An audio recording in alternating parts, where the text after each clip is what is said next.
நீதி அம்பிகை அப்படின்ற பெயரும் இருக்கு. இந்த கோவில்ல வழிபாட்டோட முக்கியத்துவம்னு ஒண்ணு இருக்குங்க. கணவன் ஏதாவது நோய்வாய்ப்பட்டு இருந்தா அந்த கணவனுடைய மனைவியானவள் இங்க வந்து தன்னுடைய கணவனின் நோயை குணப்படுத்தினா தாலிய காணிக்கையா செலுத்துறதா வேண்டிக்குவாங்களாம். அதே மாதிரி அந்த பெண்களுடைய கணவனின் நோய்களும் சரியாகுதான். கடனை கொடுத்துட்டு அது வசூல் செய்ய முடியாம தவிக்கிற மக்களும் இங்க வந்து காசு வெட்டி போட்டு வேண்டிக்கிட்டா கொடுத்த கடன் சீக்கிரமே வசூலாகுமா. அதே மாதிரி தான் எந்த தவறும் செய்யாம யாரோ ஒருத்தர் செஞ்ச தவறுக்காக பழிய சுமக்கிறவங்க இங்க வந்து வேண்டிக்கிட்டா தவறு செஞ்சவங்களை இந்த காளி தண்டிப்பார் அப்படின்றது நம்பிக்கையா இருந்துட்டு வருது.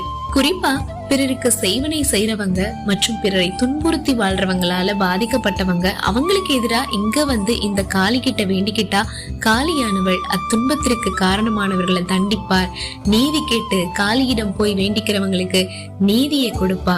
நம் மனதை வருத்துபவர்களை அவங்க வருந்தும்படியும் செய்வாளாம். குழந்தையின்மை, திருமண தடை, கணவன் மனைவி